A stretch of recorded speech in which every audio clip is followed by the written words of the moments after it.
everybody. Welcome back to Around the Emirates podcast with Sara Mousa, where I speak to guests from across UAE about topics you want to hear about. Today, I'm joined by the legendary Abrar Siddiqui. Hi, Abrar. Hi, Sarah. How are you? I'm great, thank you. Thank you so much for joining me today. So, I've invited Abrar on the show because he is an AI expert with over 20 years of experience in this crazy sector. He even has his own startup called Sara AI. I'm just saying. It's a good name. It's the best name. So, please, Abrar, tell me your story and we'll get you started in AI. Yeah, look, I've been in UAE, beautiful country, for 4 years. Originally, I'm from Canada. I grew up there, did my engineering. I had a startup over there as well, more in the payment space. I had an exit. Then I joined IBM Watson. So that was roughly 8 years back. So my start in AI was when I joined IBM Watson around that time. I learned a lot. The reason I went back to IBM was to get into the understand and learn about AI. We did some very interesting large projects with some of the large banks over there, with Canadian National Railway. And these are early times before, the whole chat GPT thing, which made it more and more popular. Then 4 years back, I got an opportunity to come here to UAE, in middle of COVID. It's another story.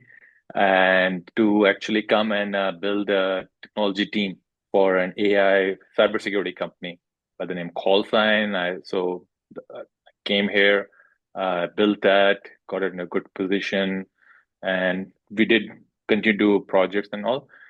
Recently, a few months back, I've started my second startup, and first one over here called Sara AI. And essentially, what Sara AI is, what I'm doing is I'm putting together an AI agent platform focused on the SME, small businesses, for this region across MENA, all over Middle East. And it's essentially because I would say 8 years or more, I worked in large companies with large banks, and I understand the importance and the value of AI technology. A lot of people around me in my circle were coming, and they would ask me questions. A lot of it from a learning perspective, but then I also felt this need where, especially small businesses like SMEs, for them this technology is a little expensive and inaccessible. So the mission for Sara AI is to make AI affordable and accessible for the SME sector in this country, which I'm very passionate about, and making the technology available to everyone. I love that. I love the fact that you're doing something that's good for people, something that is going to help them enhance their businesses. And you're not looking at major corporations. You're looking at like the smaller businesses, the people that don't necessarily have access to that, as you said. Now, obviously, having such a vast and colorful experience that you have, what would you say has been your biggest challenge in this startup and how have you overcome it? I would say startup is very young and new. Just getting through it is there's a technology aspect to it. The things we're doing with Sara AI is basically we're creating these AI assistants, which speak naturally. You can talk to them, you can message them on WhatsApp, and the idea is to create these assistants who will help and provide a service solution, which I know, and it's already happening, especially in US and Canada, West where I come from. It's already becoming available to major companies and corporations. So right now, I would say the challenge that I'm currently going through is just getting all the pieces together, and establishing a team which is spread in this region. Uh, One of the challenges I would say, which is I've experienced in my previous projects and all, like, when we operate in this region, we have to support multiple languages, especially Arabic language. And as I think, you understand, and most people here know, in the West world, they think Arabic is just one thing, but Arabic has multiple dialects. There's Egyptian Arabic, there are Gulf Emirati Arabic, in Saudi, there are three different dialects of Arabic. And then we also speak a lot of in UAE, especially in the Emirates, we speak, like Urdu, Hindi across the businesses, Filipino, different Indian dialects as well. So there's a wide variety of languages. which is very important when we think from a SME, small business, and everyday person thing. This technology is mainly, developed by West in English language, all the things, and like every most of these technologies, they come from that side.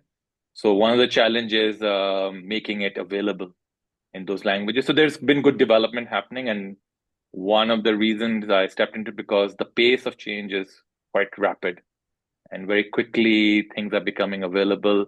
I can tell you, like a couple of weeks back, actually, I was speaking at the STEP conference, and I came across another startup company out of Palestine, of all places, and they're making these Arabic dialects available. So, so for me, it's kind of like I'm bringing all of these different technologies and platforms together, which and putting them in one place so that very much for our own local use cases here in Middle East, and that work for the businesses over here. That's That's what so I'm trying to do. cool. That's so cool that you've been able to like bring together almost cross-cultural education plus technology in what you've done. And having said that, like obviously you have such vast international experience. You've obviously well traveled. You've come across so many different dialects and nationalities. And in order to to become who you are today with your startups, what do you feel has been an impactful or surprising or unexpected moment that you experienced? I think there's so many things that I can talk about, but I would say 4 years back, when I got the opportunity to come to UAE, that was quite an interesting thing because it was in the middle of COVID. So I'd spent my whole life working in Canada and US primarily and doing the work here. So 4 years back, when I got an opportunity, by the way, I'd never been to UAE before that, only transited through Dubai. I didn't know too many people. And the company I was taking the job, I was coming here to open an office for them. They were based out of UK, so I never worked for a European company. I also didn't know them that well. We had like Zoom meetings. And so for me, that was a big change and coming in here. And the idea was actually this was around October 2020 when the COVID was coming down. And the guys who hired me, I was coming to Dubai, and then they were going to come after 2 weeks. But then COVID stuff happened; they could never come. So 6 months I was here, trying to get things together and set up a company and do all those things. During that time, what was very impactful was and sure, I think everybody knows here, like, people in UAE and Dubai especially are very helpful. And I think of most people now I can say it's been 4 years. Everybody's at some stage has gone through that thing of coming in and settling in.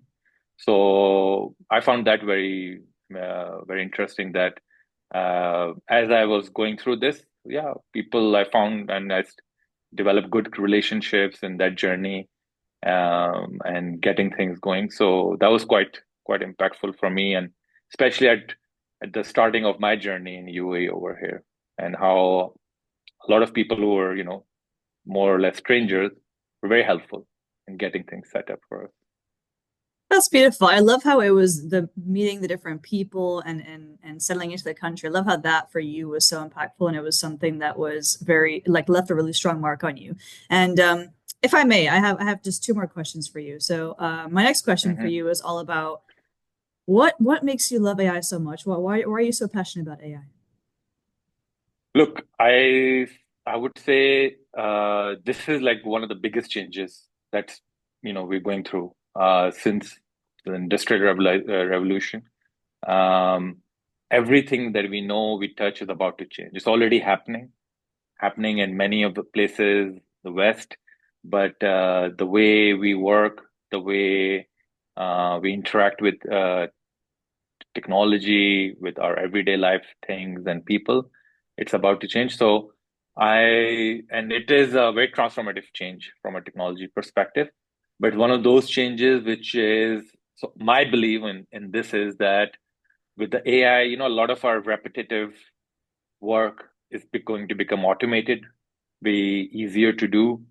And essentially, I feel like, as humans, like mean, we didn't come to do repetitive admin type of work. We're meant to do creative work. We are going to, free up our time. And I fundamentally believe that, we're going to usher into this creative zone to create more art, to create more projects, to take care of the society, because we will have free time now. And this is my hope. And from, I think majority of the people will use that time in a positive way. Obviously, a lot of people are just going to spend that time watching TikTok and YouTube as well, and doing all sorts of stuff which people are already doing in a way. So, but I think for people who are, and a lot of things are becoming possible. Before you need a lot of resources, a lot of things. So now two, three people can get together, use technology, and do good, impactful work, can collaborate globally. And a lot of things are going to be very, very possible, which previously would have required more resources. So that's why I'm looking into it in a way that how we can make it more accessible, more affordable, these technologies, which, the large companies, and look, I mean, I left my job and left the corporate world for a reason, because, there's hundreds of guys like me and, big consultants and all, especially in this area, they're full of them. So there's no loss there. They're going to continue doing quite well. But I think we also have to look into from that perspective, how do we make all of this technology a bit accessible and affordable for small businesses and SMEs in this region? Same way like it's happening or going to happen in other parts of the world. So I think that's very important for. I love that. And that takes me very nicely into my final question for you today, Abrar. Thank you very much for sharing such an important message about the importance of helping the smaller businesses, making sure to make these important technologies accessible for everybody. And I want to ask, what is one final word of advice you want to leave with the listeners today? Um, my advice will be along the AI side of things. A lot of people, there's a lot of negativity and these doomsday scenarios with because there's a rapid change. People are concerned in some areas, right, that, people are going to lose jobs, technology is going to replace people, all those type of things. But I would say, look, this is a time where I suggest that everyone should at least start reading about it, start learning about it. We also live in a time of, YouTube and all these media where there's a lot of learning available. I always recommend one course. It's called AI for Everyone by deeplearning.ai. It's a very good, freely available course. There are also a lot of podcast resources available. So I would say, no matter, it doesn't have to be sort of something for technical people or business people. For everyday people, you should just start learning, understanding the technology, because here's what's going to happen. It's in few years, it's not going to be it's not AI that's going to take jobs and work. It's going to be the people who use these technologies. They're going to come and do it. So my message to everyone is like, you don't want to be in that group of people who didn't understand it, but you should, no matter what work you do, you're in education, healthcare, media, small business, or even like, doing any sort of non-technical work, just start understanding. And there's so many things out there. Start understanding how it works, how you can take advantage of it in your own personal life as well as work, and start freeing up your time and do, the creative things, or just even if maybe there's nothing wrong with, just relaxing and watching TikTok for hours, if that makes it, easier for you to get through your day. So all of those things. Thank you so much, Abra, for sharing that really important piece of advice. I'm sure everybody here is about to go sign up for a coding class right now and figure out everything that is to do with AI. But thank you for sharing such an important message on the show today. And yeah, I can't wait to see how this startup and many more, hopefully in the future, work out for you. Thank you so much, Sarah. It was very nice talking to you. Thank you. Thanks. Bye.